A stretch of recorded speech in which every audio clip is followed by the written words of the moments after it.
She was rich, powerful, and broken. He was poor, overlooked, and invisible. She thought he was just a janitor. Until he said, "I'll help you walk." She laughed until she stood crying. The skyscraper of AlaraCorp touched the clouds, shimmering like it was untouchable, just like the woman who built it.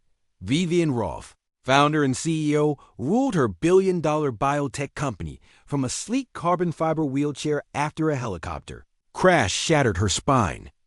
Her mind remained sharp, but her body was frozen at the waist. Her office sat like a glass castle, towering over the world she no longer touched.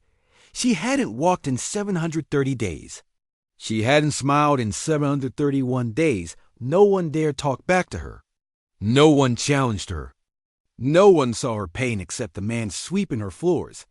Mason King mopped the marble every night, moving like a ghost, quick, quiet, and always gone before the lights went out to everyone else. He was a nobody, but what they didn't know was that before the tragedy that stole his wife, Mason had been one of the most promising neurorehabilitation specialists in the state.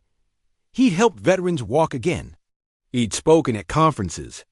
He had hope in his hands, but after drowning in debt and grief, he gave it all up to raise his daughter, Hope. Now, he swept floors to survive. But he never forgot how to heal one stormy night as lightning crackled outside. Vivian's motorized wheelchair stopped halfway into the elevator. The guards hesitated. The assistants froze. Mason stepped forward from the shadows, quietly removing the debris blocking the sensor. "You good now, ma'am?" Vivian looked at him surprised. "You're not supposed to speak to executives." He shrugged. "Didn't. No kindness had a policy." She smirked. "What's your name?" "Mason." "Well, Mason, you ever fix people, or just elevators?" He paused and softly replied, "I used to help people walk. Before I had to stop." Vivian narrowed her eyes. "You think you could fix me? I can help you walk."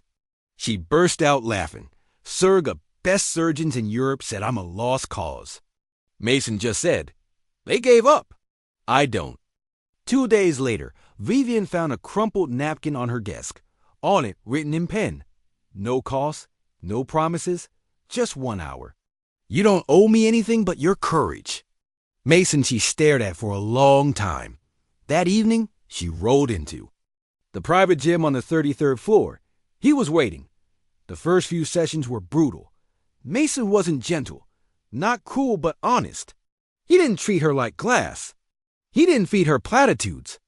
"You've got a billion-dollar company, but you let fear own your body," he said. She snapped. "You don't know me." He replied, "I know pain when I see it, and I know strength when it forgets itself."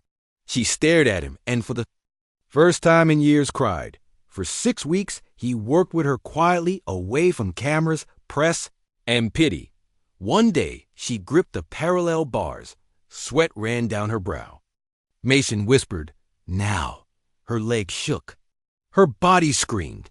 And then she stood. Tears ran down her face, not because of the pain, but because someone finally believed in her enough not to quit at the next Alara Press event. She wheeled onto the stage.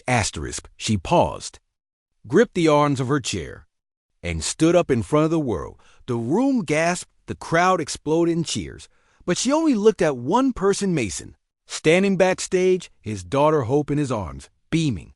Vivian later announced the King Mobility Initiative, a $200 million fund to provide free neuro rehab care to families who couldn't afford it. She offered Mason a 6-figure position as the lead specialist. He declined. "I already have the job I care about, being Hope's dad." So she funded his own clinic in his name, where every child like Hope and every parent like him would get the care billionaires once took for granted. She thought she was broken. He saw a fighter. She laughed at his belief, but when she stood, the world wept. Sometimes the strongest legs don't walk until someone kneels beside them and says, "I still see you standing."